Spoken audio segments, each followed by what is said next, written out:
السلام علیکم ورحمۃ اللہ تعالی وبرکاتہ۔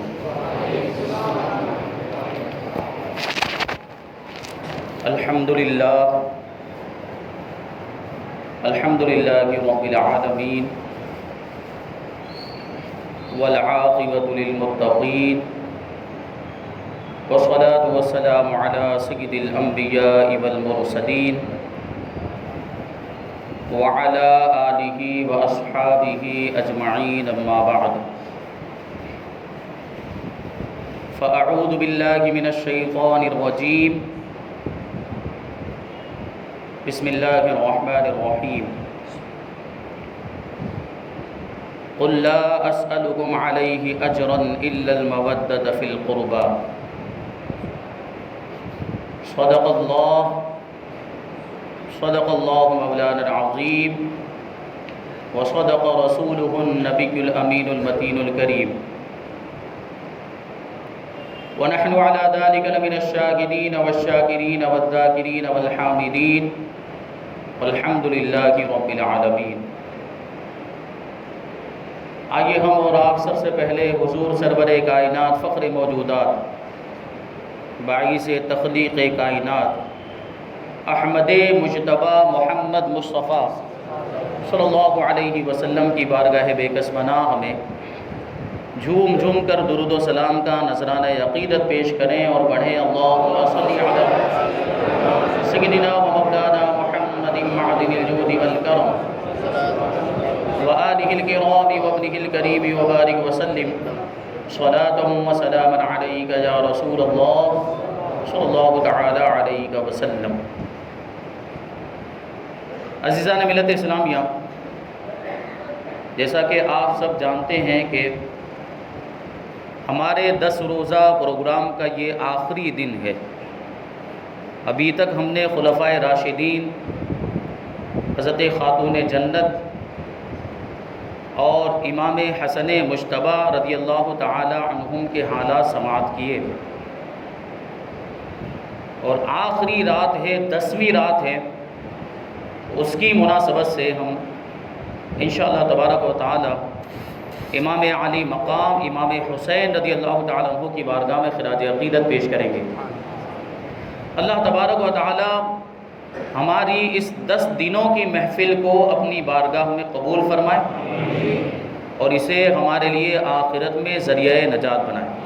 جو کچھ بھی بیان ہوا، جو کچھ بھی بیان ہوگا، اس سب پہ ہم کو عمل کرنے کی توفیق عطا فرمائے۔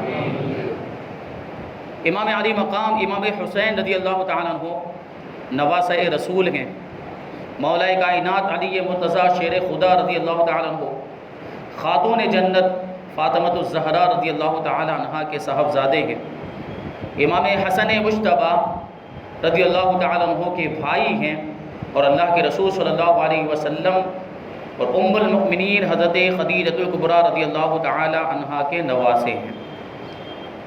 یہ نسبتیں ہیں اللہ تبارک و تعالی نے آپ کو عطا فرمائی۔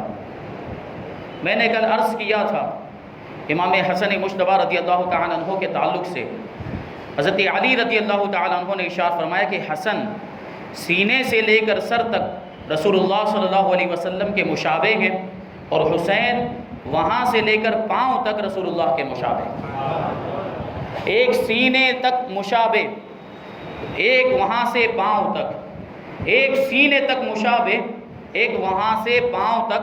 حسن سبطین ان کے جاموں میں ہے نیما نور کا، اور صاف شکل پاک ہے دونوں کے ملنے سے آیا، صاف شکل پاک ہے دونوں کے ملنے سے آیا، خط توأم میں لکھا ہے یہ 2 ورقہ نور کا۔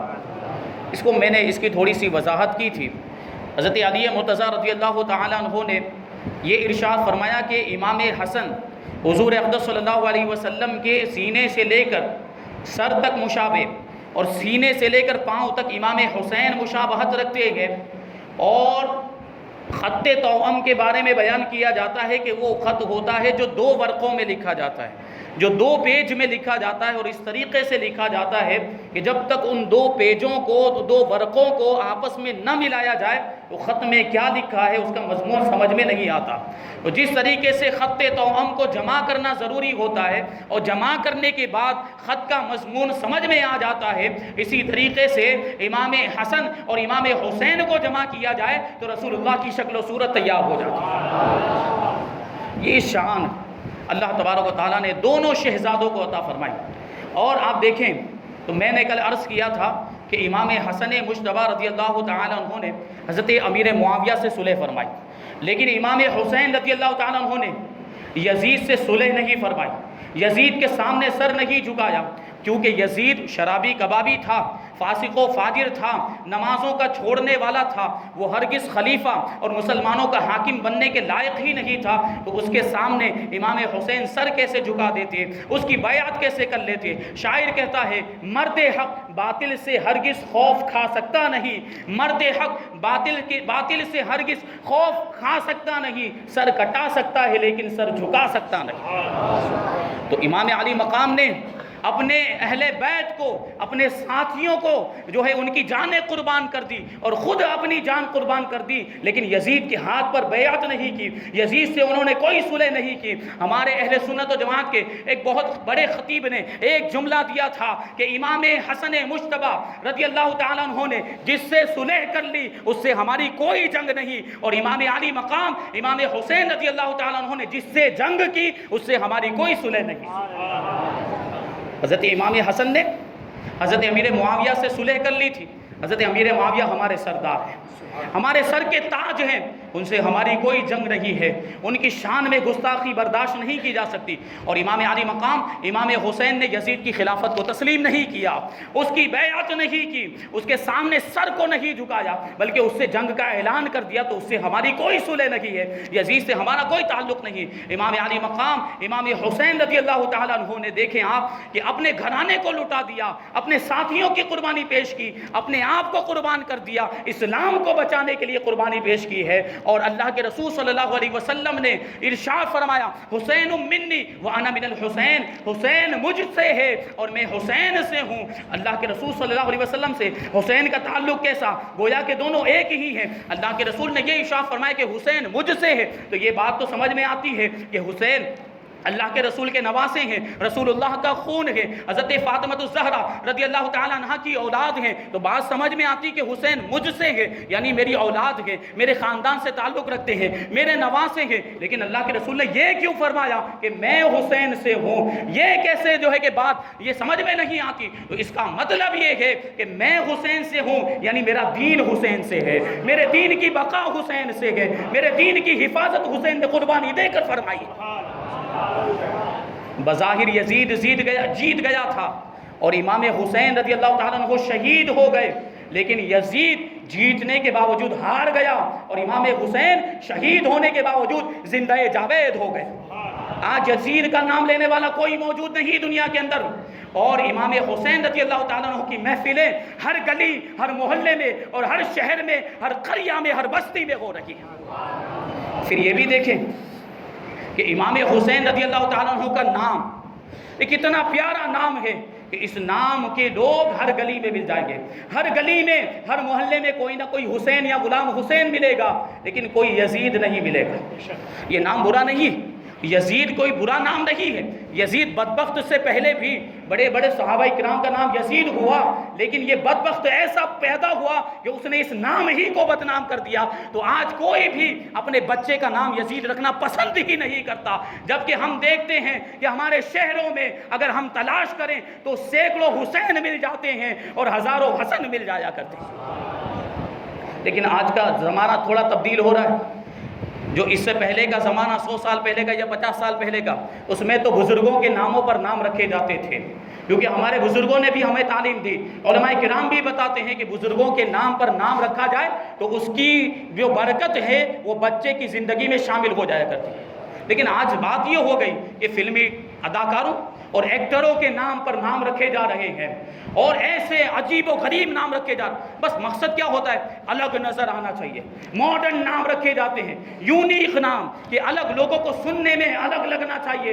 ایسے نام اور ایسے عجیب و غریب بعض اوقات تو نام رکھ دیے جاتے ہیں جن کا کوئی مطلب ہی نہیں ہوتا، اور بعض اوقات ایسے نام رکھ دیے جاتے ہیں جن کا انتہائی غلط مطلب ہوتا ہے، اور اس پر غور و فکر بھی نہیں کیا جاتا، اور اس پر کوئی توجہ نہیں دی جاتی کہ یہ نام رکھنا چاہیے بھی نہیں رکھنا چاہیے۔ بزرگان دین نے جو یہ فرمایا کہ نام کا اثر بچوں کی ذات پر ہوتا ہے، تو ایسے بیہودہ نام رکھے جائیں گے، فلمی ایکٹروں کے نام پر نام رکھے جائیں گے، اداکاروں کے نام پر نام رکھے جائیں گے، تو پھر کیسا اثر ہوگا؟ تو پھر بچہ بھی تو ایکٹر ہی بنے گا، پھر بچہ بھی بیہودہ حرکتیں کرتا ہوا نظر آئے گا، بچہ بھی بے حیائی کے کام کرے گا، کیونکہ نام ہی ہم نے نام رکھتے وقت ہماری نیت ہی وہ تھی کہ فلمی اداکار کے نام پر نام رکھیں۔ اگر کسی بزرگ کے نام پر نام رکھا ہوتا، امام حسین کے نام پر نام رکھا ہوتا، امام حسن کے نام پر نام رکھا ہوتا، ائمہ اہل بیت کے ناموں پر نام رکھا ہوتا، بزرگان دین کے ناموں پر نام رکھے ہوتے، صحابہ کرام کے ناموں پر نام رکھے ہوتے، تو ان کی برکتیں بچوں کی زندگی میں شامل ہو جاتی، اور بچہ برائی کے راستے پر نہیں جاتا، بلکہ جس طریقے سے یہ اللہ والے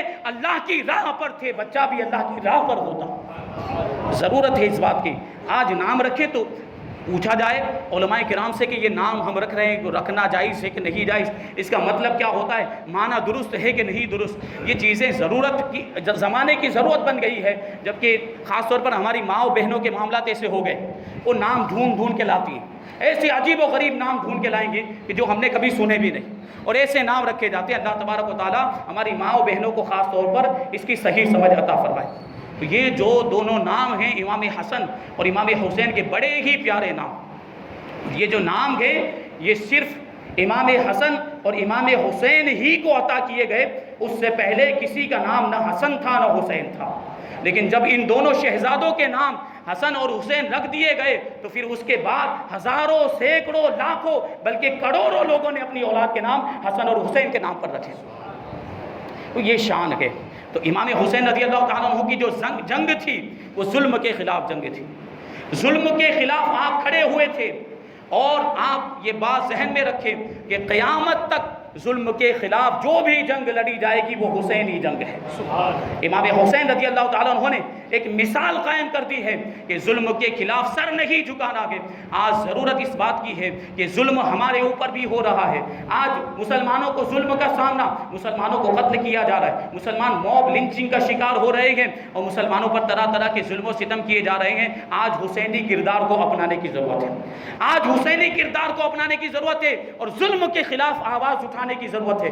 آج مسلمانوں پر ظلم و ستم ہوتا ہے، ملک شام میں، سیریا میں مسلمانوں پر ظلم و ستم ہو رہا ہے، بیت المقدس میں مسلمانوں پر ظلم و ستم ہو رہا ہے۔ ہم دیکھتے ہیں، آج تو سوشل میڈیا کا زمانہ ہے، ہمیں فوراً خبر مل جاتی ہے کہ وہاں یہ ہو رہا ہے اور اس طریقے سے ظلم ہو رہا ہے، تو ہم کیا سوچتے ہیں یہ تو وہاں ہو رہا ہے، یہاں تھوڑی ہو رہا ہے۔ ملک شام میں ہو رہا ہے، وہاں کے مسلمانوں پر ظلم ہو رہا ہے، بیت المقدس کے مسلمانوں پر ظلم ہو رہا ہے، ہمیں اس سے کیا لینا دینا؟ عزیزان ملت اسلامیہ، آج وہاں ہو رہا ہے، کل ہم پر ہوگا تب پتہ چلے گا۔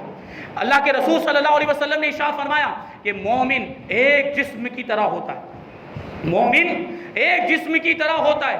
جیسے ایک جسم ہے، یہ ہمارا جسم ہے، اگر انگلی میں کوئی چوٹ لگ جائے تو پورا جسم بے قرار ہو جاتا ہے کہ نہیں ہو جاتا؟ اگر سر میں درد ہو تو پورے جسم کو سکون ملتا ہے؟ نہیں ملتا۔ اگر ایک عضو کو تکلیف ہو تو پورا جسم بے قرار ہو جاتا ہے۔ مسلمان بھی، ایمان والے بھی ایک جسم کی طرح ہے۔ دنیا کے کسی بھی حصے میں اگر مسلمانوں پر ظلم و ستم ہو رہا ہے تو ہمیں بے قرار ہو جانا چاہیے، یہ ہمارے ایمان کا تقاضا ہے۔ ضرورت ہے اس بات کی کہ ہم متحد ہو جائیں، ہم ایک ہو جائیں، اللہ تبارک و تعالی ہمارے درمیان اتحاد عطا فرمائے۔ یہ چیز ہے۔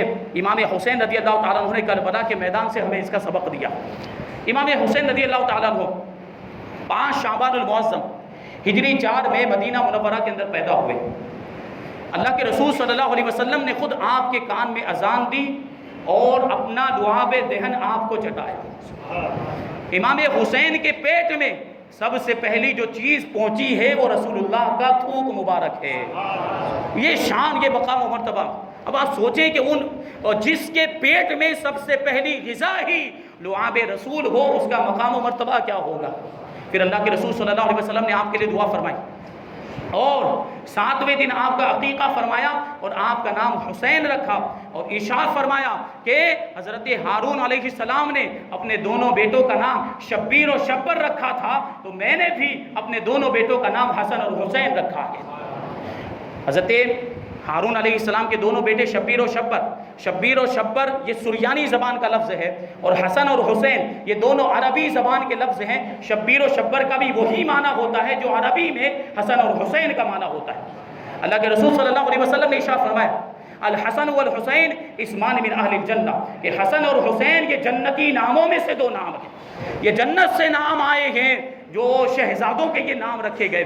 اسی وجہ سے زمانہ جاہلیت میں کسی کا نام حسن اور حسین نہیں تھا، سب سے پہلے کسی کے نام رکھے گئے تو دو شہزادوں کے نام رکھے گئے۔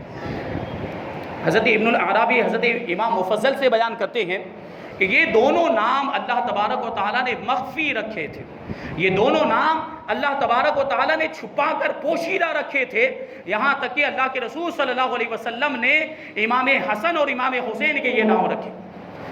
اور حضرت ام الفضل جو حضور اقدس صلی اللہ علیہ وسلم کی چچی جان، حضرت عباس رضی اللہ تعالیٰ عنہ کی زوجہ محترمہ، اللہ کے رسول صلی اللہ علیہ وسلم کی بارگاہ میں حاضر ہوئی اور آنے کے بعد کہنے لگی کہ یا رسول اللہ میں نے ایسا خواب دیکھا ہے جس کی وجہ سے ڈر گئی۔ تو حضور نے فرمایا بیان کرو۔ تو حضرت ام الفضل کہتی ہیں وہ ایسا خواب ہے، اتنا سخت خواب ہے جس کو بیان کرنے کی جرت میں اپنے اندر نہیں پاتی۔ تو حضور صلی اللہ علیہ وسلم نے ارشاد فرمایا بیان تو کرو، بیان نہیں کرو گی تو کیسے پتہ چلے گا؟ تو حضرت ام الفضل رضی اللہ تعالی عنہا نے عرض کیا یا رسول اللہ میں نے خواب دیکھا ہے کہ آپ کے جسم کا ٹکڑا کاٹ کر میری گود میں رکھ دیا گیا، آپ کے جسم کا ایک ٹکڑا کاٹ کر میری گود میں رکھ دیا گیا۔ اللہ کے رسول صلی اللہ علیہ وسلم نے ارشاد فرمایا کہ یہ تو بہت اچھا خواب ہے، ان قریب فاطمہ کے یہاں ایک بچہ پیدا ہوگا تو تمہاری گود میں دیا جائے گا۔ چنانچہ امام حسین رضی اللہ تعالیٰ عنہ کی پیدائش ہوئی اور امام حسین کو حضرت ام الفضل کی گود میں دیا گیا۔ یہ بشارت آپ کی ولادت سے پہلے ہی اللہ تبارک و تعالیٰ نے اس طریقے سے ام الفضل کو دے دی تھی۔ پھر احادیث کے اندر جیسے کہ ابھی میں نے ایک حدیث بیان کی حسین منی وانا من الحسین، حسین مجھ سے ہیں اور میں حسین سے ہوں، گویا کہ اتنا قرب اور اتنی نزدیکی ہے کہ کوئی الگ نہیں بلکہ دونوں ایک ہی ہیں۔ حضور حسین سے محبت کرنا یہ حضور سے محبت کرنا ہے، حسین کا ذکر کرنا یہ حضور کا ذکر ہے، حسین سے دوستی یہ حضور سے دوستی ہے، حسین سے دشمنی حضور سے دشمنی ہے، اور حسین سے لڑائی حضور سے لڑائی ہے۔ اللہ کے رسول صلی اللہ علیہ وسلم نے ایک حدیث پاک میں ارشاد فرمایا احب اللہ من احب حسینا، جس نے حسین سے محبت کی اس نے اللہ سے محبت کی، کیونکہ جس نے حسین سے محبت کی اس نے رسول اللہ سے محبت کی، اور جس نے رسول اللہ سے محبت کی اس نے اللہ سے محبت کی۔ حضرت جابر بن عبداللہ رضی اللہ تعالیٰ عنہ بیان کرتے ہیں کہ ایک مرتبہ اللہ کے رسول صلی اللہ علیہ وسلم نے ارشاد فرمایا کہ جسے جنتی نوجوانوں کے سردار کو دیکھنا ہو وہ حسین ابن علی کو دیکھ لے، جنتی نوجوانوں کا سردار۔ حضرت ابو ہریرہ رضی اللہ تعالیٰ عنہ بیان کرتے ہیں کہ ایک مرتبہ اللہ کے رسول صلی اللہ علیہ وسلم مسجد نبوی میں تشریف لائے اور ارشاد فرمایا چھوٹا بچہ کہاں ہے؟ تو حضرت امام حسین رضی اللہ تعالیٰ عنہ دوڑتے ہوئے تشریف لائے اور اللہ کے رسول صلی اللہ علیہ وسلم کی گود میں بیٹھ گئے۔ یہ بے تکلفی دیکھیں، یہ لاڑ اور پیار کا معاملہ دیکھیں۔ حسین بھی حضور سے ایسے مانوس ہیں کہ آنے کے بعد ڈائریکٹ گود میں بیٹھ گئے۔ اب وہ گود بھی تو کس کی ہے؟ گود تو سردار کائنات کی گود ہے۔ وہ نبی دیکھیں تو نبی کا مقام و مرتبہ بھی کتنا بلند و بالا ہے، اور نواسا دیکھیں تو نواسے کا مقام و مرتبہ بھی کتنا بلند و بالا ہے۔ نانا بھی بے مثال ہے تو نواسا بھی بے مثال ہے۔ تو امام حسین آ کر حضور صلی اللہ علیہ وسلم کی گود میں بیٹھ گئے، چھوٹی سی عمر ہے، اور پھر انداز دیکھیں بے تکلفی کا اور محبت کا۔ حضرت امام حسین نے اپنی ننھی ننھی اور چھوٹی چھوٹی انگلیاں حضور اقدس صلی اللہ علیہ وسلم کی داڑھی مبارک میں داخل کر دی۔ یہ نصیبہ ہے، یہ مقام اور یہ خصوصیت امام حسین کو ملی ہے کہ حضور کی داڑھی میں اپنی انگلیاں داخل کر رہے ہیں۔ یہ شان اللہ کے رسول صلی اللہ علیہ وسلم نے پھر حضرت امام حسین رضی اللہ تعالیٰ عنہ کے منہ کا بوسہ لیا اور ارشاد فرمایا اللہم انی احبہ فاحبہ واحب من یحبہ، اے پروردگار عالم میں اس سے محبت کرتا ہوں، تو بھی اس سے محبت فرما، اور جو اس سے محبت کرے اس سے بھی محبت فرما۔ سبحان اللہ۔ تو اللہ کے رسول صلی اللہ علیہ وسلم نے صرف اللہ کی بارگاہ میں یہ عرض نہیں کیا کہ تو اس سے محبت فرما، بلکہ لوگوں سے بھی یہ فرمایا کہ تم بھی حسین سے محبت کرو، کہ تم حسین سے محبت کرو گے تو اللہ تم سے محبت کرے گا، اللہ تمہیں اپنا محبوب بنا لے گا۔ تو حسین کی محبت یہ محبت الہی کی ضمانت ہے، حسین کی محبت سے اللہ کی محبت حاصل ہوتی ہے، بندہ اللہ کا محبوب بن جایا کرتا ہے۔ حضرت ابو ہریرہ رضی اللہ تعالیٰ عنہ بیان کرتے ہیں کہ میں نے دیکھا کہ اللہ کے رسول صلی اللہ علیہ وسلم حسین کے لعاب دہن کو اس طریقے سے چوستے تھے جس طریقے سے کوئی شخص کھجور کو چوسا کرتا ہے۔ یمتص لعاب الحسین کما یمتص الرجل التمرۃ، حضور صلی اللہ علیہ وسلم امام حسین کے تھوک کو اس طریقے سے چوستے تھے اس طریقے سے کوئی کھجور کو تو چوستا ہو، یہ شان تھی۔ اب ظاہر سی بات ہے امام حسین رضی اللہ تعالیٰ عنہ کی زبان مبارک کو اللہ کے رسول صلی اللہ علیہ وسلم اپنے دہن مبارک میں لیتے تھے تو حضرت امام حسین کا لعاب حضور کے منہ میں پہنچتا ہوگا اور حضور کا لعاب مبارک امام حسین کے منہ میں پہنچتا ہوگا۔ اعلیٰ حضرت رضی اللہ تعالیٰ عنہ اسی کو یوں ارشاد فرماتے ہیں، شہد خار لعاب زبان نبی، شہد خار لعاب زبان نبی، چاشنی گیر عصمت پہ لاکھوں سلام۔ اللہ کے رسول صلی اللہ علیہ وسلم کے لعاب کو شہد سے تشبیہ دی کہ حضور اقدس صلی اللہ علیہ وسلم کی زبان کا جو لعاب مبارک ہے وہ شہد کی طرح ہے، بلکہ شہد سے بھی زیادہ فضیلت رکھتا ہے اور شہد سے بھی زیادہ میٹھا ہے۔ اس کی مٹھاس کسی کو محسوس ہو یا نہ ہو لیکن شہد سے بھی بلند و بالا، لیکن مثالیں دنیا کی چیزوں سے دی جاتی ہے، اس لیے اعلیٰ حضرت جو ہے کہ تشبیہ دیتے ہیں شہد خار لعاب زبان نبی، رسول اللہ صلی اللہ علیہ وسلم کی زبان کے لعاب دہن کا شہد پینے والے چاشنی گیرے عصمت پہ لاکھوں سلام۔ رسول اللہ صلی اللہ علیہ وسلم معصوم ہیں، آپ سے گناہ نہیں ہو سکتا، آپ سے گناہ ہونا یہ محال ہے۔ انبیاء کرام گناہوں سے معصوم ہوا کرتے ہیں، اسی طرح فرشتے بھی گناہوں سے معصوم ہوتے ہیں، ان دو گروہوں کے علاوہ کوئی معصوم نہیں ہے، لیکن اللہ تبارک و تعالیٰ اپنے خاص بندوں کو گناہوں سے محفوظ رکھتا ہے، اولیاء کرام کو گناہوں سے محفوظ رکھتا ہے، اہل بیت کرام کو گناہوں سے محفوظ رکھتا ہے۔ حضرت امام حسین رضی اللہ تعالیٰ عنہ نے حضور اقدس صلی اللہ علیہ وسلم کے لعاب دہن کو چوسا ہے، اس کی برکت یہ حاصل ہوئی کہ عصمت کی چاشنی آپ کو مل گئی۔ تو اگرچہ آپ گناہوں سے معصوم تو نہیں ہے لیکن اللہ تبارک و تعالیٰ نے آپ کو ظاہری گندگیوں سے بھی پاک فرما دیا اور باطنی گندگیوں سے بھی پاک فرما دیا۔ یہ شان ہے امام حسین رضی اللہ تعالیٰ عنہ کی۔ ایک مرتبہ حضرت عبداللہ ابن عمر، حضرت عمر فاروق اعظم رضی اللہ تعالیٰ عنہ کے صاحبزادے خانہ کعبہ کے سائے میں تشریف فرما تھے کہ سامنے سے امام حسین رضی اللہ تعالیٰ عنہ تشریف لاتے ہوئے دکھائی دیے تو حضرت عبداللہ ابن عمر نے ارشاد فرمایا ھذا احب اہل الارض الی اہل السماء اليوم، کہ اس وقت زمین والوں میں آسمان والوں کے نزدیک سب سے زیادہ محبوب اور پسندیدہ کوئی شخص ہے تو یہ امام حسین ہے۔ حضرت علامہ جامی رحمۃ اللہ تعالی علیہ بیان کرتے ہیں کہ ایک مرتبہ اللہ کے رسول صلی اللہ علیہ وسلم تشریف فرما تھے، آپ کے داہنی جانب امام حسین رضی اللہ تعالیٰ عنہ بیٹھے ہوئے تھے اور بائیں جانب رسول اللہ صلی اللہ علیہ وسلم کے صاحبزادے حضرت ابراہیم بیٹھے ہوئے تھے، حضرت ابراہیم جن کا بچپنے میں ہی میں انتقال ہو گیا۔ تو کہتے ہیں کہ اتنے میں حضرت جبرائیل علیہ السلام اللہ کے رسول کی بارگاہ میں حاضر ہوئے اور آنے کے بعد عرض کرتے ہیں یا رسول اللہ، ان دونوں شہزادوں کو اللہ تبارک و تعالیٰ آپ کے پاس جمع نہیں رہنے دے گا، ان میں سے کسی ایک کو اپنے پاس بلا لے گا تو آپ ان میں سے جس کو چاہیں اپنے لیے پسند فرما لیں۔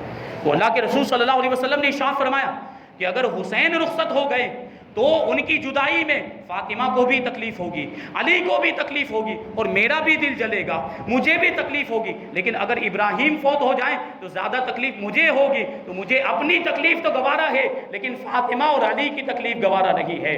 حضرت ابراہیم پر اللہ کے رسول صلی اللہ علیہ وسلم نے امام حسین کو ترجیح دی، امام حسین کو پسند فرمایا اور اس واقعے کے بعد چند دنوں کے بعد حضرت ابراہیم کا انتقال ہو گیا اور اس کے بعد جب بھی امام حسین رضی اللہ تعالیٰ عنہ حضور اقدس صلی اللہ علیہ وسلم کی بارگاہ میں حاضر ہوتے تو اللہ کے رسول صلی اللہ علیہ وسلم انہیں خوش آمدید کہتے، انہیں مرحبا کہتے اور آپ کی پیشانی کا بوسہ دیا کرتے تھے اور وہاں پر جتنے بھی حاضرین ہوتے سب کو مخاطب کر کے اللہ کے رسول صلی اللہ علیہ وسلم ارشاد فرماتے یہ وہ حسین ہے جس پر میں نے اپنے بیٹے ابراہیم کو قربان کر دیا ہے۔ یہ شان ہے امام حسین کی. یہ وہ حدیثیں جن میں امام حسین کا مقام و مرتبہ واضح ہوتا ہے، لیکن کچھ حدیثیں ایسی ہیں جن میں دونوں شہزادوں کا ذکر ہے، جن میں امام حسن کا بھی ذکر ہے اور امام حسین کا بھی ذکر ہے. حضرت ابو سعید خدری رضی اللہ تعالیٰ عنہ سے روایت ہے، وہ کہتے ہیں کہ اللہ کے رسول صلی اللہ علیہ وسلم نے ارشاد فرمایا الحسن والحسین سیدا شباب اہل الجنہ، حسن اور حسین جنتی نوجوانوں کے سردار ہیں. اور ایک اور روایت میں ہے، غالباً حضرت انس رضی اللہ تعالیٰ عنہ سے روایت ہے، فرماتے ہیں کہ الحسن والحسین، حضرت عبداللہ ابن عمر سے روایت، الحسن والحسین ہما ریحانتایا من الدنیا، کہ حسن اور حسین میرے دنیا کے پھول ہیں. اللہ کے رسول صلی اللہ علیہ وسلم حضرت حسن کو اور حضرت حسین کو پھولوں کی طرح سونگھا کرتے تھے. اسی وجہ سے دونوں شہزادوں کا لقب ہے ریحانۃ الرسول، رسول اللہ کے پھول، رسول اللہ کے پھول. اسی کو اعلیٰ حضرت یوں ارشاد فرماتے ہیں، کیا بات رضا اس چمنستان کرم کی، کیا بات رضا اس چمنستان کرم کی، زہرا ہے کلی جس میں حسین اور حسن پھول. یہ گھرانہ ہے ایسا عالی گھرانہ، ایسا بلند و بالا یہ گھرانہ ہے. اور یہ شان دیکھیں حضرت امام حسن کی اور امام حسین کی. حضرت اسامہ ابن زید بیان کرتے ہیں، جو حضرت زید ابن حارثہ کے بیٹے، حضرت زید ابن حارثہ وہ ہے جن کو اللہ کے رسول صلی اللہ علیہ وسلم نے بیٹا بنایا تھا، گود لیا تھا. ان کے بیٹے حضرت اسامہ ابن زید کہتے ہیں، میں ایک مرتبہ رات کے وقت اللہ کے رسول صلی اللہ علیہ وسلم کی بارگاہ میں کسی ضرورت کے لیے حاضر ہوا. میں نے اپنی ضرورت کو عرض کیا اور عرض حاجت کے بعد میں نے دیکھا کہ اللہ کے رسول صلی اللہ علیہ وسلم جب اپنے مکان سے باہر تشریف لائے تھے تو اپنے دونوں ہاتھوں میں کچھ اٹھائے ہوئے تھے. تو چونکہ چادر اوپر سے تھی اس لیے کیا اٹھائے ہوئے ہیں وہ نظر نہیں آ رہا تھا. تو میں نے اللہ کے رسول صلی اللہ علیہ وسلم کی بارگاہ میں عرض کیا، یا رسول اللہ صلی اللہ تعالیٰ علیہ وسلم، یہ آپ کے دونوں ہاتھوں میں کیا ہے، آپ کے دونوں پہلو میں کیا ہے، آپ کیا اٹھائے ہوئے ہیں؟ اللہ کے رسول صلی اللہ علیہ وسلم نے چادر کو ہٹایا تو ایک ہاتھ میں امام حسن تھے تو دوسرے ہاتھ میں امام حسین تھے. یہ محبت کا انداز کہ اس طریقے سے دونوں کو اٹھا کر اللہ کے رسول صلی اللہ علیہ وسلم باہر تشریف لائے. اور پھر حضرت اسامہ ابن زید سے ارشاد فرماتے ہیں، ہاذان ابنایا و ابنا ابنتی، یہ میرے بیٹے ہیں، یہ دونوں میرے بیٹے ہیں اور میرے نواسے ہیں، میری بیٹی کے بیٹے ہیں. اور یہ خصوصیت امام حسن اور امام حسین کو حاصل ہوئی کہ اللہ کے رسول صلی اللہ علیہ وسلم نے ان کو اپنا بیٹا فرمایا گیا. اور اللہ کے رسول صلی اللہ علیہ وسلم کی نسل اگر کسی سے چلی ہے تو حضرات حسنین کریمین سے چلی ہے. جبکہ دنیا کا قانون یہ ہے کہ نسل جو ہے کہ باپ کی طرف سے چلتی ہے، باپ اور جو ہے کہ بیٹے کی طرف سے چلتی ہے، جو بیٹا ہوتا ہے اس کی اولاد جو ہوتی ہے اس سے نسل چلتی ہے. لیکن اللہ کے رسول صلی اللہ علیہ وسلم کی خصوصیت ہے کہ آپ کی جو نسل چلی ہے وہ حضرت فاطمہ کی اولاد سے چلی ہے. یہ خصوصیت بھی اللہ تبارک و تعالیٰ نے ان دونوں شہزادوں کو عطا فرمائی. پھر اللہ کے رسول صلی اللہ علیہ وسلم نے ارشاد فرمایا، اللہم انی احبہما فاحبہما واحب من یحبہما، اے پروردگار عالم میں ان دونوں سے محبت کرتا ہوں، تو بھی ان دونوں سے محبت فرما اور جو ان سے محبت کرے ان سے بھی محبت فرما.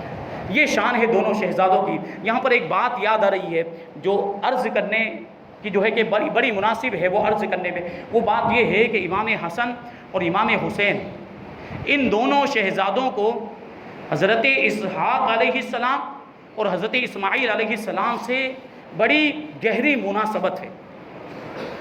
حضرت اسحاق اور حضرت اسماعیل یہ دونوں حضرت ابراہیم علیہ السلام کے شہزادے، حضرت ابراہیم علیہ السلام کے دونوں بیٹے حضرت اسحاق اور حضرت اسماعیل.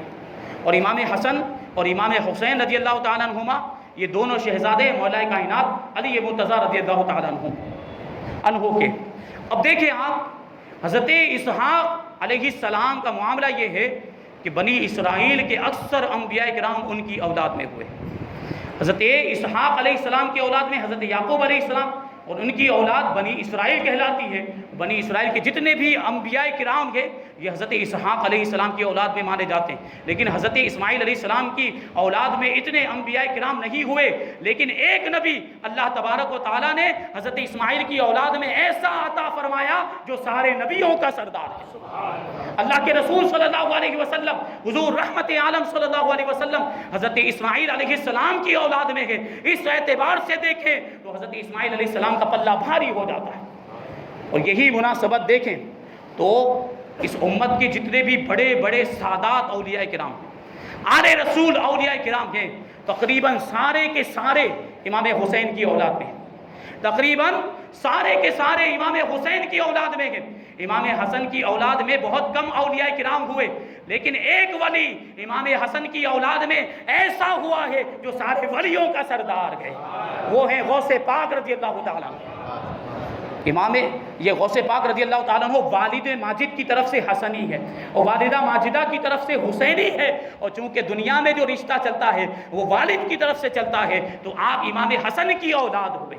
یہ دونوں شہزادوں کی نسبت ہے، اور یہ دیکھیں اس طریقے سے اللہ تبارک و تعالیٰ نے ایسے ان کو مقام و مرتبے عطا فرمائے۔ حضرت ابو ہریرہ رضی اللہ تعالیٰ عنہ بیان کرتے ہیں کہ ایک مرتبہ میں نے دیکھا کہ اللہ کے رسول صلی اللہ علیہ وسلم اپنے مکان مبارک سے باہر تشریف لائے، اس حال میں تشریف لائے کہ اپنے ایک کندھے پر امام حسن کو اٹھائے ہوئے تھے اور دوسرے کندھے پر امام حسین کو اٹھائے ہوئے تھے، اور ہمارے قریب آنے کے بعد اللہ کے رسول صلی اللہ علیہ وسلم نے ارشاد فرمایا من احبہما فقد احبنی ومن ابغضہما فقد ابغضنی، جس نے ان دونوں سے محبت کی اس نے مجھ سے محبت کی، اور جس نے ان دونوں سے بغض رکھا اور ان دونوں سے عداوت رکھی اس نے مجھ سے بغض رکھا اور مجھ سے عداوت رکھی۔ حضرت خاتون جنت فاطمہ الزہرا رضی اللہ تعالیٰ عنہ ایک مرتبہ امام حسن اور امام حسین رضی اللہ تعالیٰ عنہما کو لے کر اللہ کے رسول صلی اللہ علیہ وسلم کی بارگاہ میں حاضر ہوئی، اور حضور کی بارگاہ میں پیش کرنے کے بعد عرض کرتی یا رسول اللہ یہ دونوں آپ کے نواسے ہیں، ان کو کچھ عطا فرمائیے۔ تو اللہ کے رسول صلی اللہ علیہ وسلم نے کوئی تحفہ نہیں دیا، کوئی مال و دولت اور کوئی اسباب نہیں دیا، کیونکہ یہاں مال و اسباب کی کوئی حیثیت ہی نہیں، یا دنیاوی دولت کی اور ظاہری مال کی کوئی حیثیت ہی نہیں ہے۔ اللہ کے رسول صلی اللہ علیہ وسلم ارشاد فرماتے ہیں اما حسن فلہو حیبتی وسودتی، رہے حسن تو ان کے لیے میری حیبت اور میری سیادت اور سرداری ہے، وَأَمَّا حُسَيْنٌ فَلَهُ جُرْأَتِي وَجُودِي، رہے حسین تو ان کے لیے میری جرأت ہے اور میری سخاوت ہے۔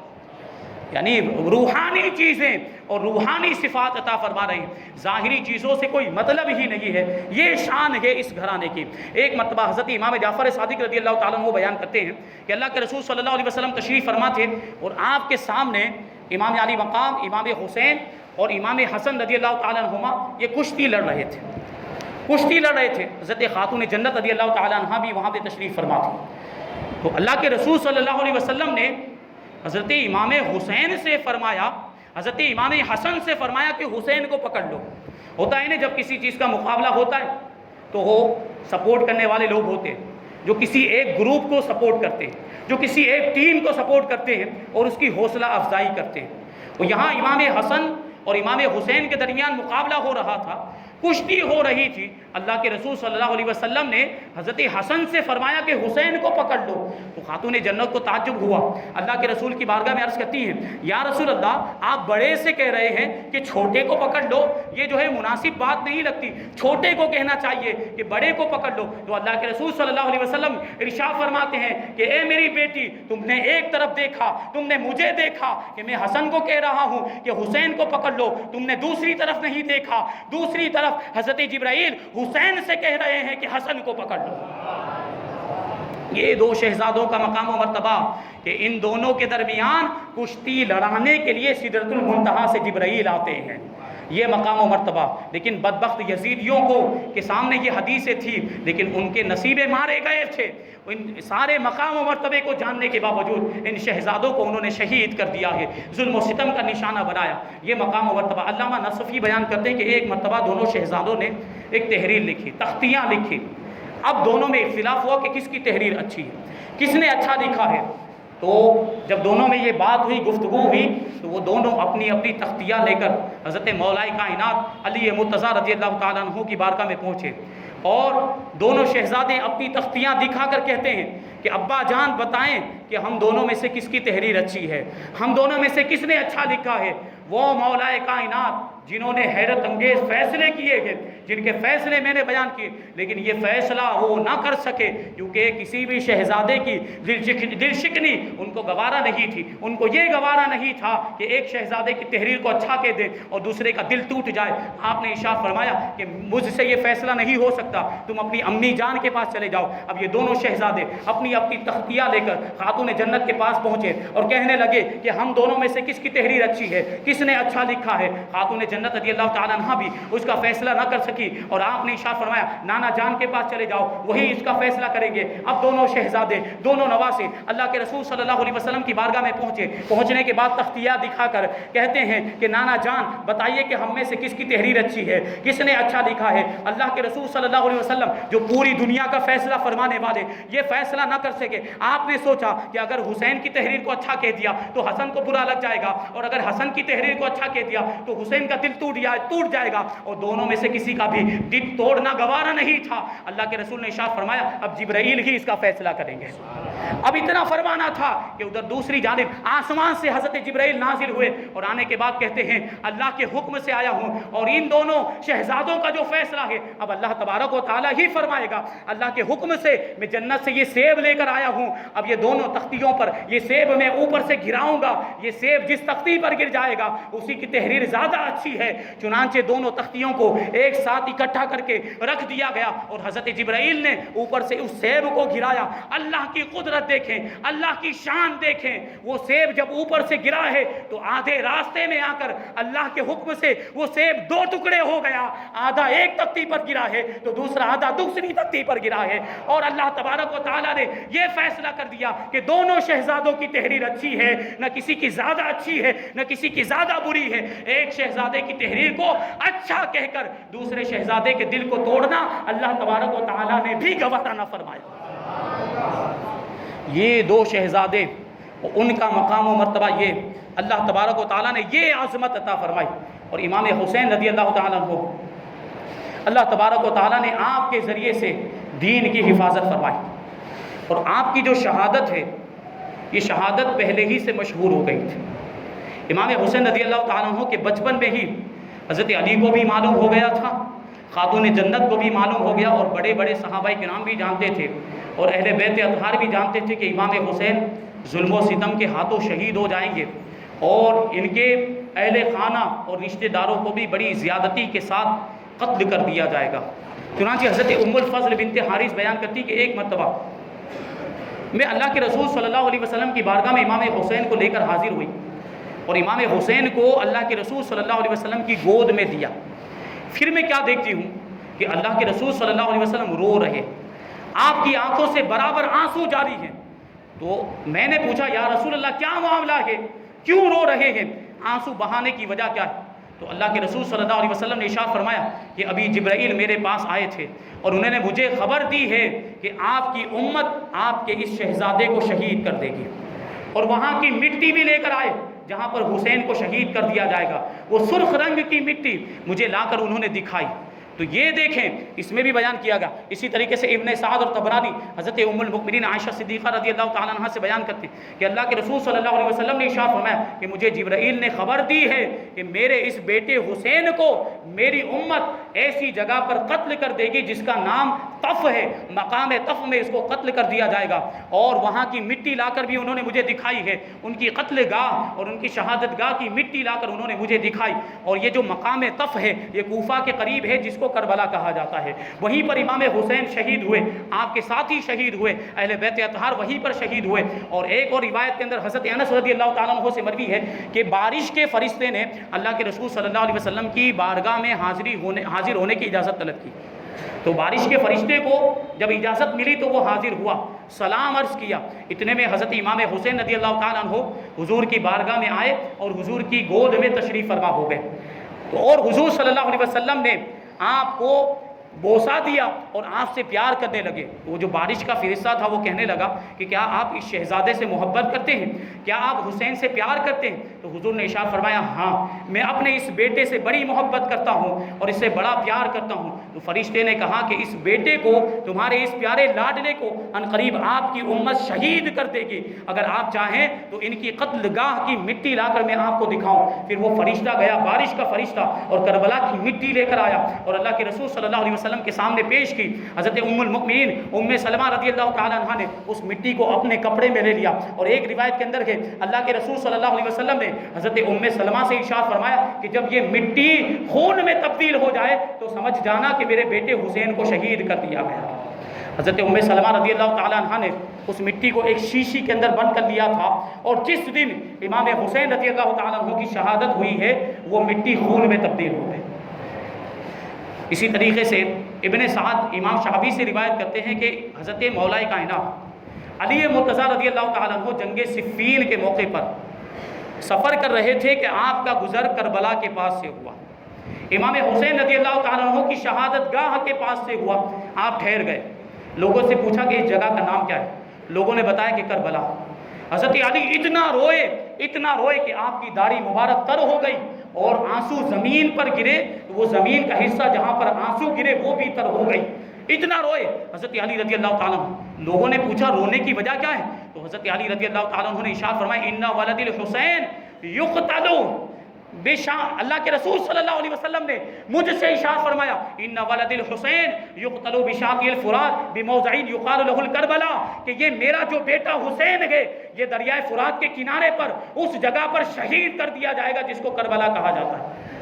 اسی طریقے سے حضرت اسبق ابن نباتہ سے روایت وہ کہتے ہیں کہ ہم حضرت علی کے ساتھ تھے جنگ صفین کے موقع پر۔ جب ہم لوگ حضرت امام حسین رضی اللہ تعالیٰ عنہ کی قتل گاہ کے قریب پہنچے، وہاں سے گزرے، تو حضرت علی رضی اللہ تعالیٰ عنہ نے ارشاد فرمایا کہ وہی جگہ ہے جہاں شہیدوں کے اونٹ بٹھائے جائیں گے اور وہیں پر ان کے کجاوے اتارے جائیں گے اور یہیں پر ان کے خون بہائے جائیں گے، اور یہی وہ جگہ ہے جہاں رسول اللہ صلی اللہ علیہ وسلم کے اہل بیت کو ظلم و ستم کے ساتھ قتل کیا جائے گا، شہید کیا جائے گا۔ تو آپ کی شہادت پہلے ہی سے مشہور ہو گئی تھی اور سب جانتے تھے کہ امام حسین شہید ہونے والے، یہاں تک کہ خود امام حسین رضی اللہ تعالیٰ عنہ کو بھی اس کا علم تھا کہ مجھے شہید ہونا ہے اور اس آزمائش سے اور امتحان سے گزرنا ہے۔ اب لوگ اعتراض کرنے والے اعتراض کرتے ہیں، جب اللہ کے رسول صلی اللہ علیہ وسلم کو معلوم تھا تو حسین کو بچا کیوں نہیں لیا؟ حسین کو شہادت سے بچا کیوں نہیں لیا؟ تو عزیزان ملت اسلامیہ، اس کا جواب یہ ہے کہ وہاں بچانا مقصود ہی نہیں تھا، وہاں تو آزمائش مقصود تھی، وہاں تو امتحان مقصود تھا۔ اللہ تبارک و تعالیٰ کی طرف سے یہ آزمائش تھی تاکہ امام حسین کربلا کے میدان میں جائیں، خود بھی شہید ہو جائیں، اپنے گھر والوں کو بھی شہید کر دیں اور اللہ کے دین کی حفاظت فرمائیں، اور قیامت تک کے لیے لوگوں کے لیے یہ ایک مثال قائم ہو جائے۔ ورنہ امام حسین رضی اللہ تعالیٰ عنہ کی دعاؤں میں اللہ تبارک و تعالیٰ نے وہ اثر عطا فرمایا تھا کہ ایک دعا فرماتے تو سارے یزیدی لشکر کے لوگ تباہ و برباد ہو جاتے ہیں۔ اور پانی کی بات کرتے ہیں، امام حسین رضی اللہ تعالیٰ عنہ اگر ٹھوکر مارتے تو آپ کی ٹھوکر سے پانی کے چشمے جاری ہو جاتے۔ یہ دعا میں کیوں کہہ رہا ہوں؟ امام حسین کی دعا کربلا کے میدان میں ایک مرتبہ آپ جو ہے کہ خطبہ دے رہے تھے یزیدیوں کے سامنے، اتمام حجت کے لیے اپنا مقام و مرتبہ لوگوں کے سامنے واضح کیا تاکہ بعد میں وہ بہانہ نہ کر سکے کہ ہمیں کسی نے سمجھایا نہیں تھا، ہمیں کسی نے حسین کا مقام و مرتبہ نہیں بتایا تھا۔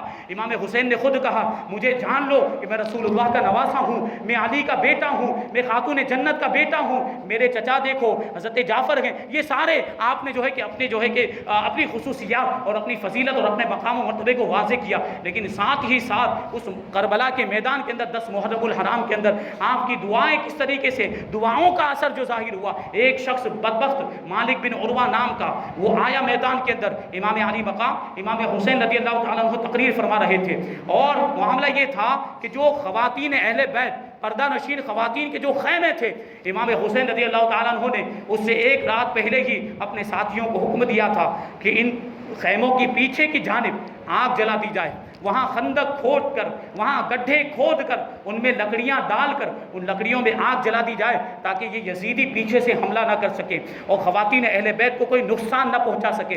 تو اس میں صبح کے وقت آگ لگا دی گئی تھی۔ یہ بدبخت مالک بن عروہ آیا اور آنے کے بعد امام حسین کو مخاطب کر کے کہتا ہے اور اس آگ کی طرف اشارہ کرتے کہتا ہے، اے حسین تم نے وہاں کی آگ سے پہلے یہی آگ جلا لی ہے۔ بدبخت معاذ اللہ، وہ کہتا ہے کہ تم نے وہاں کی آگ سے پہلے یہیں پر آگ جلا لی۔ حضرت امام حسین کو جلال آ گیا، ارشاد فرماتے ہیں، یا عدو اللہ کذبتا، تو جھوٹا ہے اے اللہ کے دشمن، کیا میں جہنم میں جاؤں گا؟ میں جہنم میں جانے والا نہیں۔ اور دعا فرمائی کہ اے پروردگار عالم اس بدبخت کو ہلاک فرما۔ ادھر دعا فرمانی تھی کہ اس کا جو گھوڑا تھا وہ گھوڑا اچھلا، اور اچھلنے کی وجہ سے اس کو جھٹکا لگا، اور جھٹکا لگنے کی وجہ سے یہ بدبخت گھوڑے سے گرا اور اس کا پاؤں گھوڑے کی رکاب میں پھنس گیا۔ اب گھوڑا اس کو گھسیٹتا ہوا پورے میدان کے اندر لے کر بھاگنے لگا، دوڑنے لگا، اور اس بدبخت کو اسی آگ کے اندر اس نے ڈال دیا، اور وہ بدبخت پورے لشکر یزیدی کے سامنے اس خندق کی آگ میں جل کر بھسم ہو گیا، جہنم رسید ہو گیا۔ اسی وقت اس نے اپنا انجام دیکھ لیا۔ امام حسین نے ادھر دعا فرمائی اور دعا کا اثر ایسے ظاہر ہوا کہ فوراً اللہ تبارک و تعالیٰ نے اس کو کیفر کردار تک پہنچا دیا۔ امام حسین نے سجدہ شکر ادا کیا، اللہ کی حمد بیان کی اور پروردگار عالم کی بارگاہ میں عرض کیا، اے پروردگار عالم تیرا شکر ہے کہ تو نے اہل بیت رسالت کے بدخواہ کو دنیا ہی میں سزا دی تھی۔ لیکن اتنا دیکھنے کے باوجود بھی وہ یزیدی لشکر کے لوگ سدھرنے والے نہیں تھے۔ ایک دوسرا بدبخت آگے بڑھا اور آنے کے بعد آپ کی شان میں گستاخی کرتے ہوئے کہنے لگا، حسین آپ کو رسول اللہ سے کیا نسبت؟ یہ جملہ دیکھیں آپ، وہ کس کو کہہ رہا ہے؟ رسول اللہ کے نواسے کو کہہ رہا ہے کہ آپ کا رسول اللہ سے کیا تعلق، آپ کو رسول اللہ سے کیا نسبت؟ یہ امام حسین سے کہہ رہا ہے جو رسول اللہ کا خون ہے، جو رسول اللہ کے لگتے جگر ہیں، ان سے اس نے یہ بات کہی تو آپ کے دل پر بڑا گراں گزرا، آپ کو بہت زیادہ تکلیف ہوئی۔ فوراً اللہ کی بارگاہ میں ہاتھ اٹھائے اور دعا کرتے ہیں، اللہم امیتہ عطشانہ، اے پروردگار عالم اسے پیاسا مار دے، اسے پیاسا ہی ہلاک کر دے۔ اب اس کا معاملہ یہ ہوا کہ اس کا گھوڑا بھاگا، وہ گھوڑے کو پکڑنے کے لیے گھوڑے کے پیچھے پیچھے بھاگا، پورے میدان کے اندر وہ گھوڑا اس کو دوڑاتا رہا اور اس کے پیچھے یہ بھی دوڑتا رہا، اور خوب زیادہ بھاگنے کی وجہ سے اس کو بہت زیادہ پیاس کا احساس ہوا، شدت کی پیاس لگی تو یہ العطش العطش پکارتا پھرتا تھا، پیاس لگی ہے پکارتا رہتا تھا۔ لوگ اسے پانی پلاتے تھے لیکن ایک قطرہ بھی اس کے گلے کے نیچے سے نہیں اترتا تھا، ایک قطرہ بھی پی نہیں پاتا تھا، یہاں تک کہ یہ بدبخت اسی پیاس کی وجہ سے واصل جہنم ہو گیا اور اسی پیاس میں وہ تباہ و برباد ہو گیا اور ہلاک ہو گیا۔ اور امام حسین نے جو فرمایا تھا، اے پروردگار اسے پیاسا ہی مار، تو یقیناً وہ پیاسا ہی دنیا سے گیا۔ پھر ایک مزنی بدبخت میدان میں آیا اور امام حسین رضی اللہ تعالیٰ عنہ کو مخاطب کر کے کہنے لگا کہ دیکھو حسین، یہ دریائے فرات کیسے موجیں مار رہا ہے، لیکن خدا کی قسم تم کو اس کا ایک قطرہ بھی نہیں دیا جائے گا اور تم ایسے ہی پیاسے ہلاک ہو جاؤ گے معاذ اللہ۔ وہ مزنی شخص نے اس طریقے سے آپ کی شان میں گستاخی کی تو حضرت امام حسین رضی اللہ تعالیٰ عنہ نے اس کے حق میں بھی دعا کی، اور اس کی ہلاکت اس طریقے سے ہوئی کہ اس کا معاملہ یہ ہوا کہ اس کو جو ہے کہ سخت جو ہے وہ جو بدبخت جو پہلے بیان کیا اس کا جو ہے کہ اس کا انجام ایسا ہوا تھا، جس نے امام حسین کی شان میں گستاخی کی اور امام حسین سے جس نے یہ کہا تھا کہ آپ کو رسول اللہ سے کیا نسبت، اس کا انجام یہ ہوا تھا کہ اس کو اچانک قضائے حاجت کی ضرورت پیش آئی، تو قضائے حاجت کے لیے گیا، اپنی ضرورت پورا کرنے کے لیے گیا، تو کپڑا کھول کر جب وہ بیٹھا ہے تو وہ ایک جو ہے کہ سیاہ رنگ کا کالا رنگ کا بچھو آیا اور اس بچھو نے اس کو ڈنک مار دیا، اور اس بچھو کی تکلیف کی وجہ سے وہ بغیر کپڑے کے برہنہ ننگا پورے میدان کے اندر گھومتا رہا، اور یہ اسی بے شرمی کے ساتھ پورے لشکر یزیدی کے سامنے وہ ہلاک ہو گیا اور اسی میں مر گیا۔ لیکن یہ جو مزنی شخص تھا اس کا یہ معاملہ ہوا کہ اس کو جو ہے وہ جو گھوڑا تھا وہ لے کر دوڑا اور اس کو اتنا دوڑایا کہ اس کو پیاس لگی، پانی پلاتے تھے لیکن اس کی پیاس نہیں بجھتی تھی اور اسی پیاس میں وہ بدبخت مر گیا۔ امام علی مقام امام حسین رضی اللہ تعالیٰ عنہ نے اپنی کرامتیں دکھا کر میدان کربلا میں یہ بات بھی واضح کر دی کہ جس طرح سے حدیثوں کے اندر ہمارے مقام و مرتبے کو بیان کیا گیا، یہ کرامتیں بھی دیکھ لو کہ اللہ تبارک و تعالیٰ انہی کو یہ کرامتیں عطا فرماتا ہے جو اس کے محبوب بندے ہوا کرتے ہیں، جو اللہ تبارک و تعالیٰ کی بارگاہ میں جو دعا کرتے ہیں اللہ تبارک و تعالیٰ وہ دعا قبول فرما دیا کرتا ہے۔ یہ بھی اتمام حجت کی ایک کڑی تھی۔ امام حسین نے یہ بھی واضح کر دیا کہ دیکھو اللہ کی بارگاہ میں ہمارا کتنا بلند مقام و مرتبہ ہے کہ ہم جو دعا کرتے ہیں اللہ تبارک و تعالیٰ وہ دعا کو قبول فرما دیا کرتا ہے۔ یہ امام حسین رضی اللہ تعالیٰ عنہ کی شان۔ اللہ تبارک و تعالیٰ نے آپ کو بہت بلند و بالا مقام و مرتبہ عطا فرمایا تھا۔ اور سخاوت کا معاملہ بھی دیکھیں، جیسے امام حسن رضی اللہ تعالیٰ عنہ کی سخاوت کے واقعات ذکر کیے گئے، امام حسین رضی اللہ تعالیٰ عنہ کے پاس بھی اس طریقے سے ایک سائل آیا، مانگنے والا آیا، اور اس نے اپنی ضرورت بیان کی، اپنی غربت کا اس نے ذکر کیا، اپنے افلاس کا ذکر کیا۔ تو امام علی مقام امام حسین رضی اللہ تعالیٰ عنہ نے ارشاد فرمایا کہ تھوڑی دیر بیٹھ جاؤ، اور تھوڑی ہی دیر گزری تھی کہ حضرت امیر معاویہ رضی اللہ تعالیٰ عنہ کی طرف سے ایک آدمی آیا اور 1,000 دینار کی 5 تھیلیاں اس نے امام حسین کی بارگاہ میں پیش کی، اور امام حسین رضی اللہ تعالیٰ عنہ نے وہ 5 تھیلیاں اٹھا کر مانگنے والے کو عطا فرما دی، اور دینے کے بعد جو دیر ہوئی تھی اس کی ضرورت پورا کرنے میں، اس دیری پر آپ نے معافی بھی مانگی، جبکہ یہ دیری مجبوری کی وجہ سے ہوئی تھی۔ یہ شان سخاوت امام حسین رضی اللہ تعالیٰ عنہ کی۔ امام حسین رضی اللہ تعالیٰ عنہ 10 محرم الحرام ہجری 61 میں آپ کو شہید کر دیا گیا، بڑے ظلم و ستم کے ساتھ آپ کو شہید کیا گیا۔ سجدے کی حالت میں امام حسین رضی اللہ تعالیٰ عنہ شہید ہوئے، اور قیامت تک آنے والے لوگوں کو یہ بتا دیا کہ اے امت محمدیہ کے لوگوں، کچھ بھی ہو جائے، کیسا بھی موقع ہو، کیسی بھی تکلیف پڑ جائے، کبھی بھی نماز کا دامن ہاتھ سے مت چھوڑنا۔ تو آپ کو یہ بات یاد ہونی چاہیے کہ نماز پڑھنا یہ امام حسین کا کردار ہے، اور بے نمازی ہونا یہ یزیدی کردار ہے۔ گناہوں میں مبتلا یزیدی تھا، گناہوں کے کام، فسق و فجور کے کام یہ یزید کرتا تھا، اور وہ جو ہے کہ شراب بھی پیتا تھا، وہ جو ہے کہ شباب کا بھی بڑا شوقین تھا، سارے گناہوں کے اندر وہ مبتلا تھا۔ یہ گناہوں کے کام یہ یزیدی کردار ہے، اور نیکیوں کے کام، نمازوں کی پابندی کرنا، روزوں کی پابندی کرنا یہ حسینی کردار ہے۔ اب ہمیں فیصلہ کرنا ہے کہ ہمیں کس کا کردار اپنانا ہے، امام حسین کا کردار اپنانا ہے یا یزید کا کردار اپنانا ہے۔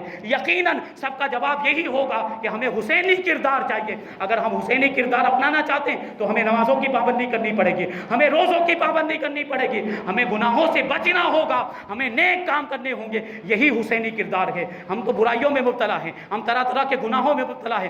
آج کون سا ایسا گناہ نہیں ہے جو ہماری قوم میں نہیں پایا جاتا ہے، اور پھر کہتے ہیں کہ ہم حسینی ہیں، ہم حسینی ہیں۔ کیسے حسینی ہے؟ حسین کے کردار کو تو ہم نے چھوڑ دیا اور یزیدی کردار کو اپنا لیا، تو حسین کے نعرے لگانے کا کوئی مطلب نہیں ہے۔ حسین کے نام کے نعرے لگاتے ہیں تو اس نعرے کا تقاضا بھی پورا کرنا پڑے گا۔ اس نعرے کا تقاضا، حسین سے محبت کا تقاضا یہ ہے کہ ان کے کردار کو اپنایا جائے، ان کی زندگی سے جو ہمیں سبق ملتا ہے اس کو ہم اپنی زندگی میں اتاریں، ہم گناہوں سے بچیں، ہم نیکیاں کریں، ہم نمازوں کی پابندی کریں۔ بولو کریں گے کہ نہیں پابندی؟ انشاءاللہ ہم 5 وقت کی نماز با جماعت مسجد میں امام کے پیچھے ادا کریں گے۔ اللہ تبارک و تعالی امام علی مقام امام حسین کے صدقے میں ہمیں نمازوں کی پابندی کرنے کی توفیق عطا فرمائے۔ امام حسین کو جب شہید کر دیا گیا تو یزید بدبخت نے امام حسین رضی اللہ تعالیٰ عنہ کے سر کو شہروں میں گھمایا، جو اہل بیت اطہار دیگر جو شہید ہوئے تھے ان کے سروں کو بھی گھمایا گیا۔ اب امام حسین رضی اللہ تعالیٰ عنہ کا سر مبارک یہ کہاں پر دفن کیا گیا، اس کے بارے میں مختلف روایتیں ملتی ہیں۔ ایک روایت یہ ہے کہ امام حسین رضی اللہ تعالیٰ عنہ کے سر مبارک کو بعد میں لا کر جنت البقیع کے اندر آپ کی والدہ ماجدہ خاتون جنت رضی اللہ تعالیٰ عنہا کے پہلو میں دفن کر دیا گیا۔ اور ایک روایت یہ ہے کہ آپ کے سر مبارک کو کربلا میں آپ کے جسم اطہر کے ساتھ دفن کیا گیا۔ اور ایک روایت یہ ہے کہ یزید نے جب آپ کے سر کو گھمانے کا حکم دیا تھا تو گھمانے والے گھومنے والے سر مبارک کو لے کر اسقلان پہنچے، تو وہاں کے امیر نے جب امام حسین رضی اللہ تعالیٰ عنہ کے سر کو دیکھا تو اس نے لے کر آپ کے سر مبارک کو وہیں اسقلان میں دفن کر دیا۔ اب ایک وقت وہ آیا کہ اسقلان پر فرنگیوں کا قبضہ ہو گیا، انگریزوں کا قبضہ ہو گیا، اور اس وقت ایک حاکم تھا جس کا نام طلاع بن رزیق، جس کو صالح بھی کہا جاتا ہے۔ یہ مسلمان تھا، اہل بیت کا چاہنے والا تھا۔ اس کو جب امام علی مقام امام حسین رضی اللہ تعالیٰ عنہ کے سر مبارک کے بارے میں پتہ چلا تو 25,000 دینار دے کر اس نے انگریزوں سے امام علی مقام امام حسین رضی اللہ تعالیٰ عنہ کے سر مبارک کو حاصل کیا، جو اسقلان میں دفن کیا گیا تھا۔ وہاں سے امام علی مقام کے سر مبارک کو نکالا اور ننگے پاؤں فوج اور خدام کو ساتھ میں لے کر یہ جو صالح تھا، یہ امام علی مقام امام حسین کے سر مبارک کو وہاں سے لے کر مصر میں آیا اور قاہرہ میں آیا۔ قاہرہ میں آنے کے بعد اس نے امام علی مقام امام حسین رضی اللہ تعالیٰ عنہ کے سر مبارک کو جب کھول کر دیکھا تو ابھی بھی وہ خون تازہ تھا، اور اس سے مشک کی طرح خوشبو آ رہی تھی.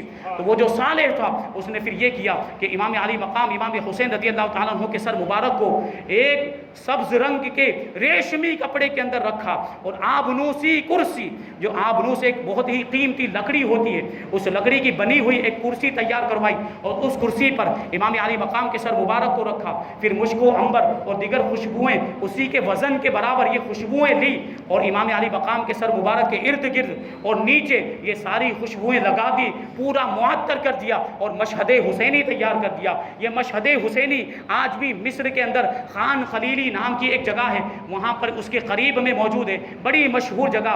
یہ ایجپٹ کے اندر کیرو، قاہرہ جس کا پرانا نام، جس کو ابھی کیرو کہا جاتا ہے، وہاں پر امام علی مقام امام حسین رضی اللہ تعالیٰ عنہ کا سر مبارک اور اس کی برکتوں سے لوگ ہر وقت فیض یاب ہو رہے ہیں. جو بھی وہ سر مبارک کے وہاں پہنچتا ہے اور جو بھی اپنی مراد مانگتا ہے اللہ تبارک و تعالیٰ اس کی مراد کو پوری فرما دیا کرتا ہے. یہ اہل بیت اطہار کہ جنہوں نے اسلام کے لیے اپنی جانیں قربان کر دی، اسلام کے لیے اپنا سب کچھ قربان کر دیا. امام علی مقام نے اپنے ساتھیوں کی بھی جانیں قربان کی، اپنے اہل بیت کی بھی جانیں قربان کی. یہ کس وجہ سے قربانی دی ہے؟ صرف اس وجہ سے کہ اسلام کا بول بالا ہو جائے، اسلام کا پرچم بلند ہو جائے. آج یہ جو ہم رونقیں دیکھ رہے ہیں، آج یہ جو ممبر و محراب سجے ہوئے ہیں، آج یہ جو مسجدیں آباد ہیں، یہ امام حسین کی قربانی کا صدقہ ہے.